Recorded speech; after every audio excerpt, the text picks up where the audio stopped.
This video will quickly demonstrate how to build and create a book using our template.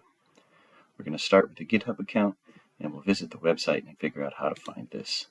So if you visit TeachBooks at GitHub, one of our pinned repositories is the template repository, and this was designed explicitly to make it as easy as possible to create a book. So using the template, I'm going to create a new repository.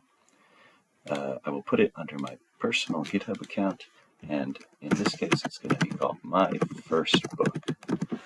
We'll leave it public so that we can collaborate with other people, and just like that, our book is created.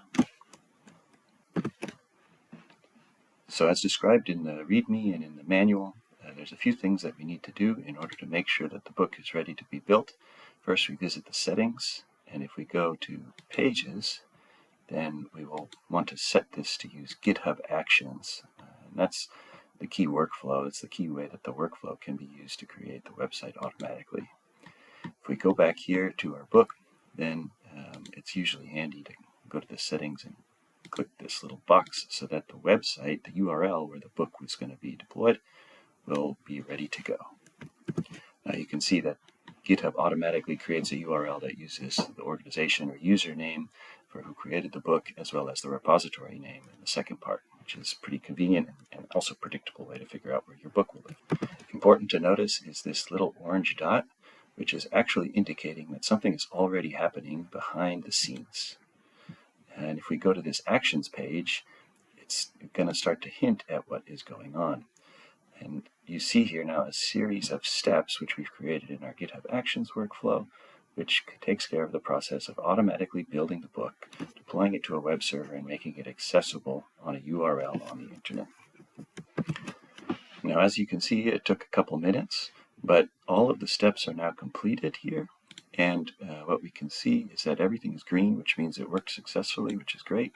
And then what we've put into this workflow is a nice summary for what happened, in this case confirming that the book has been built and that it was released to the web browser. And this actually gives you a very easy way to go and view the book. And so you can see that now it's got that URL that was predicted by GitHub, and that we have the contents ready to go, ready for you to work on them. So what we've done so far is now created our book with 10 clicks, and we've actually been able to figure out how to view the book. So the next step then is, well, how do we actually make an edit in the browser, and then how can we go look and see what that edit looks like to make sure it happens correctly. So as you can see, we're back in the repository for my book, and I need to go figure out which source code file I want to edit. So I'm going to go into the book subdirectory, which is where all of the source code lives, the content for each page. Maybe I'm going to edit the introductory page, the main page, just because it's at the front. And what we see now is this browser interface that tries to render the page. And if we go over here to edit this file, it allows us a very simple way to edit the page in the browser without installing any software on our computer, which is really convenient.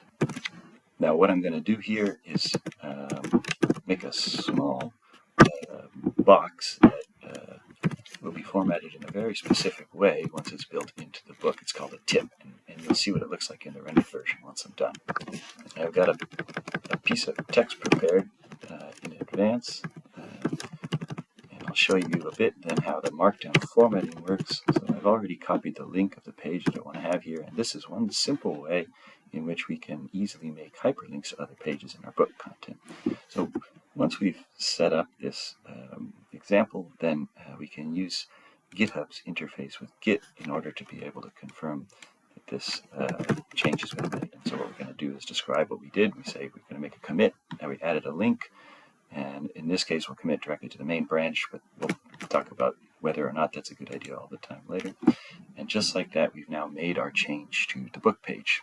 So simple as that, we've made an edit to the file, and now where the magic really happens is then if we go back to the main page of the repository, we see this orange dot again, which means that GitHub Actions, the GitHub web servers, are actually running in the background, adding that change to the page. And again, the Actions tab is where we go and see that, and you can see that it's busy with another workflow. So clicking through to see the details, we see that it's running through those same steps of building the book, and is going through this job, which is now building the book again with the edit that we have put in place. And speeding it up a little bit, we can see that it took just under a couple minutes to make that change. We see once again we get a nice summary of what happened. The book was built successfully. And then clicking that link, we can see whether our change was added to the book. In this case, it wasn't, except I had to click Control-R, which is a forced refresh of the browser, and then it updated the view of the page, and then we correctly see this tip that we added. Pretty cool. And let's check our link. Well, great. It shows us exactly how to get more information about TeachBooks and Jupyter Books in general by visiting the TeachBooks manual. Cool. So what have we done? We've been able now to edit in the browser and view our edit online using especially our GitHub workflows, reusable workflow actions. It's key to know that there are really many ways to edit in the browser. Of course, you can also edit the contents of the book on your local computer. To find out more, make sure you visit our manual and contribute back if you like it. And we hope you enjoy using this template.